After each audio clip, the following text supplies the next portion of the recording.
I'm about to walk in to see Suicide Squad. Now, you guys are probably aware of the horrible Rotten Tomatoes score that this film is getting. And not sure if there is like a smear campaign against the DC films or Rotten Tomatoes has an agenda. I mean, Rotten Tomatoes is like an aggregator of all of the scores, so it's not them, it's the critics. Regardless of that, my expectations have been severely lowered. And I'm about to go watch this, and I'm just hoping that I at least have a good time, that it's at least fun, and at least that it's you know, so bad that it's good. That's kind of what I'm hoping for. So we will see, and you'll find out after the intro music.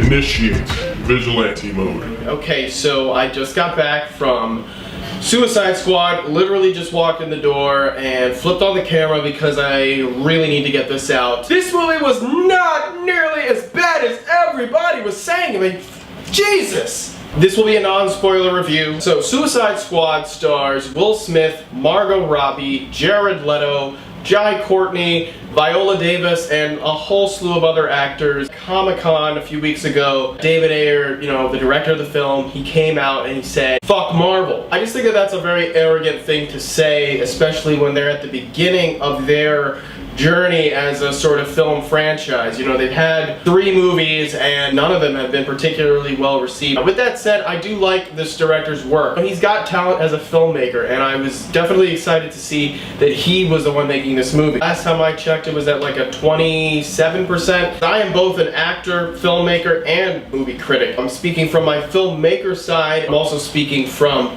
a critical standpoint. Now, Rotten Tomatoes is an aggregator of the critical perspectives. It's not one review, it's all the reviews. They collate that to create a average that speaks for like the general consensus of the critics. Now there is also the audience consensus, which is, I'd say, usually always higher than the critical point of view. So I think that this movie depends on your taste in movie. If you just completely co-sign with what critics are saying, then what's the point in even seeing the movie? Are what critics say inherently right and what audience members think inherently wrong? This is a summer blockbuster superhero special effects extravaganza. That's what I got. Summer movie crazy experience with like a lot of wacky, larger than life characters. I don't know what like the critics were expecting.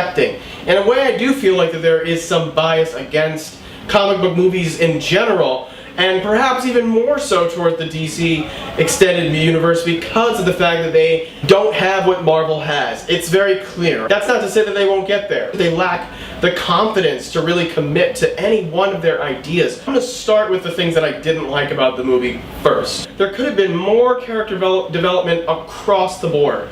Everybody could have had maybe an extra 5 minutes of screen time split among them. Some dialogue, some exposition, or a flashback or whatever. Now that is not to say that I didn't care about the characters in the movie. With a little bit more backstory from certain characters, and I wouldn't have minded like another 5 to 10 minutes of the movie as a whole. It's not the pacing that's the problem. It's the way the movie was cut and intercut and the plot threads that are bizarre. I think that that might put off some people, but for me, I actually felt like it was something that was so different that I actually liked that. It's texture to the movie. Again, it's tastes. There's a lot of movies out there that intercut storylines. I mean, look at like Pulp Fiction. Some of the weaving could have definitely been more strategically woven and threaded. Some of these flashbacks definitely felt a little incongruous. Oddly placed at certain moments, and I maybe would have cut back a little bit on that.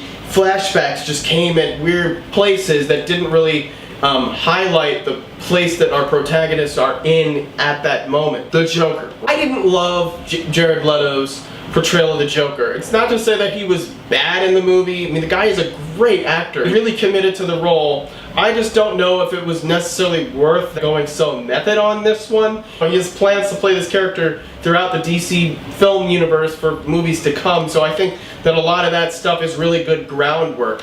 I just didn't think it was really complemented that much by the screen time that he got in the film. I didn't really understand his motivations in the larger sense. Not necessarily his objective in the movie, but sort of like what was driving this Joker apart from Heath Ledger's Joker or Jack Nicholson's Joker and Mark Hamill's Joker. And this Joker, I need to see more of it to really like make my decision on it. But there was this moment in the movie where I wasn't sure if they thought that what was happening was a big reveal because they presented it like it was a big reveal, and it just like wasn't a big reveal to me. That part kind of confused me a little bit. Maybe I looked down to like eat my popcorn or something and maybe just missed something. The overall flaw of this movie is that it sort of lacks the benefits of what Marvel has. It lacks having had, you know, a Superman movie, then a Batman movie, then a Wonder Woman movie, then a Flash movie, then an Aquaman movie, and then something happens and then they all team up in a Justice League movie, and then some of the aftermath of that creates a world where we need some of the villains to actually take over and fight even worse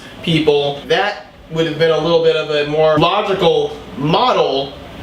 To me, the villains are focused on, we don't know any of these villains. There were some moments that were trying to explain where these characters are coming from in their relationships with some of their hero counterparts, but you didn't really feel that investment in that relationship. And the villain, I'm kind of undecided on, but for the most part, I was okay with the villain. Now, let me give this movie a damn break, okay? A lot of things to like in this movie, for sure. It's a superhero movie, guys. It's popcorn, it's summer, guys. Why are we taking it so damn seriously? I had a lot of fun. Characters are fun. There's a lot to like about their interplay and relationships. And it's cool that these films, not just DC, but Marvel too, are exploring the B-list and the C-list. That's where it's really ripe with characters. That's where you find like these really interesting people. Will Smith,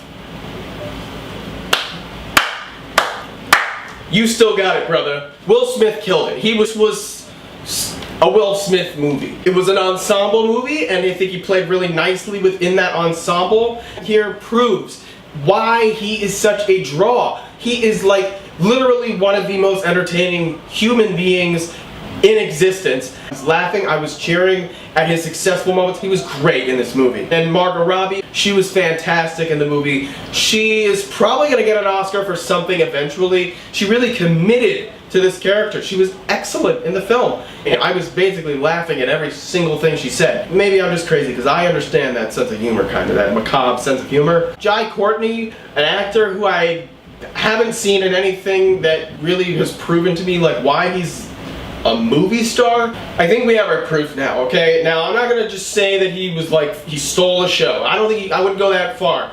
But he was really good in the movie. He was very well cast as Captain Boomerang. Joel Kinnaman. Him and Will Smith have a really good chemistry. But the one who I did think stole the show for me was Jay Hernandez as Diablo. Man, where's he been? He was great in this movie. His dialogue, his backstory. He was one of the more developed characters for me. Good job, Jay. The action was good. The effects were good. And I do think that this movie progresses the DC world. I definitely want to see what's coming next. There were some really cool cameos in the movie. Stay after the credits. Not the final credits, but the mid-credits. There's a mid-credit scene. I thought the music was great. And I thought there was some really cool directing and filmmaking. The verdict, guys. This is, again, a very divisive movie. We've already got this Marvel DC schism. I like the heroes of Marvel and the villains of DC. And the villains of DC in this film were showcased as good as they possibly can be without any backstory for any of them. This feels like an underdog movie, and it's actually kind of about the underdogs as well. Overall, I had a good time. I was actually very excited during it. For my grade, C+. It had a lot of flaws, for sure. There was a good movie inside of it. If I care about your characters, the plot and everything else could really be meaningless. I really loved Deadshot, I loved Harley, I loved Boomerang, I loved Katana, I loved Diablo, and Amanda Waller. How could I miss Viola Davis? She was great. could have had a little bit more to do in the movie, but I still really thought she played Amanda Waller well. I like the film, guys, and I hope you do get a chance to see it and decide for yourselves. It's about what you think. So please comment below and let me know what you thought of the movie when you see it. Which do you prefer, DC or Marvel? But that's it for today, guys. I know that was kind of maybe a little extra that I usually give on like the just non-spoiler reviews. Definitely worth seeing, and I thought it was worth seeing in theaters because it was explosive and had a lot of great action and some really great moments. Like, share, and subscribe to Vigilante Mode Reviews. Vigilante Mode, deactivate.